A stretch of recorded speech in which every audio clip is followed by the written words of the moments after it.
Hey everyone, my name is Ruwardo Wemmert and I'm from a wonderful country called Namibia. So I'm currently studying to obtain a bachelor's degree in accounting, CA stream. And I've always seen myself as a person who is very passionate about learning new things and finding new ways to do things more effectively. Independent learning is a method or learning process where students have ownership and control of their learning. They learn by their own actions and uh, regulating and assessing their own learning. That's according to Google.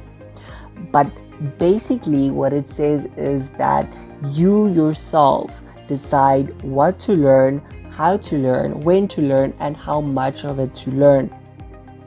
If you're moving from a high school environment to a university environment, you'll see that there is a change in how people do things.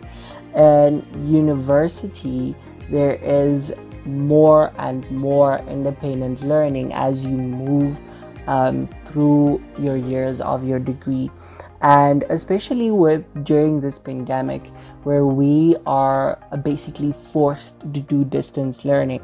Even if you have registered to be a student on campus, you're forced to do distance learning, and it takes so much dedication for you to make sure that you are successful while still at home, because you have all these chores and time that you need to spend at home with your little brother or your sister, and your friends from high school are like around you, and it's basically just a relaxed environment at home as opposed to having been on campus and being productive,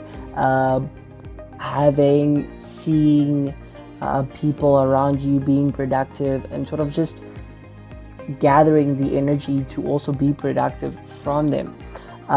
So it's important that you develop the skill of independent learning early on, because it will give you time to sort of practice and make sure that you know what to learn, and you learn how to not study harder but study smart, because a lot of the times the content that we need to study is not very important, but you need to get through it. So that's why the skill of studying smart sort of ties in with independent learning, and it basically means that you find a way to know that you need to study a chapter up to the point where you can quote specific paragraphs. From my perspective, I need to study chapters in the standards and the international standards for financial reporting, to be to the point where I can actually quote that the standard says that you should handle a specific thing in a specific way. And it's basically seeing or making sure that you understand something in a way that helps you, in a way that makes things easier for you. That's basically what independent learning is to me.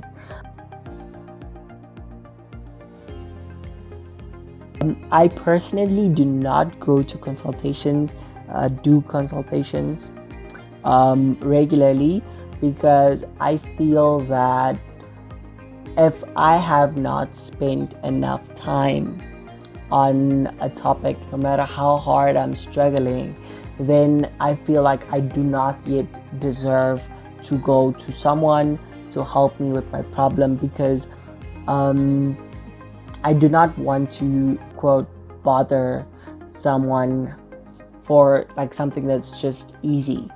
But that's just me. It's something I came from with high school, that I need to, if I do not get something, I just need to sit with it and put in the time and the effort.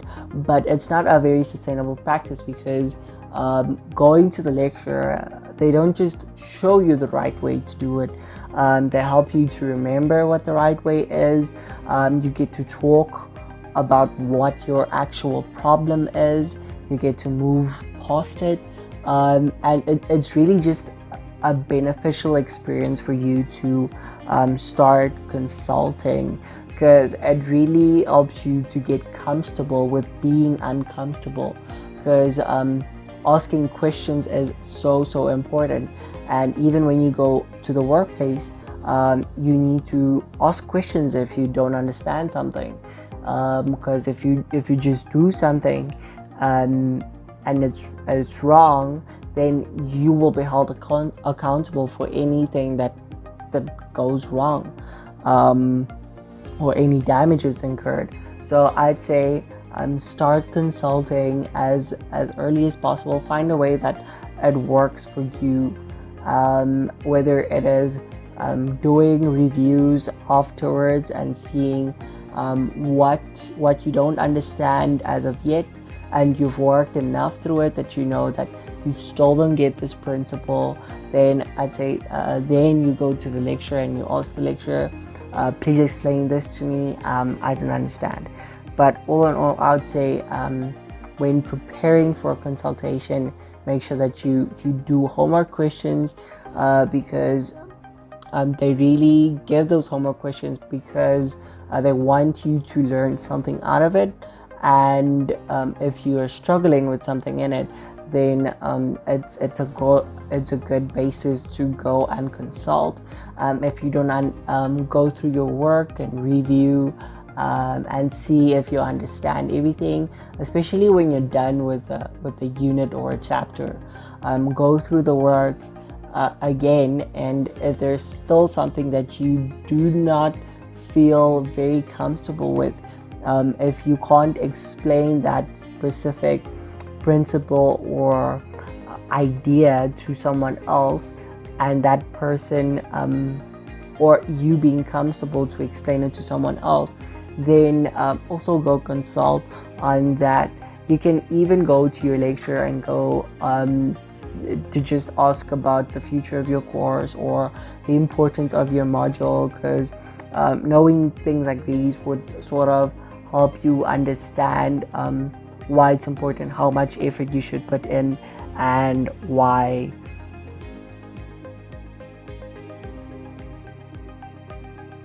I'd say do some extensive research on learning methods, and early on start practicing different techniques, so that by the time you get to tests or exams, you already know how to study for specific things, and then, like I said, find out what is important in that module, find out why you're doing it, why is it there for your degree, and then it will sort of show you how much time you need to spend on it.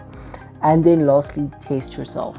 Always do questions, do exercises.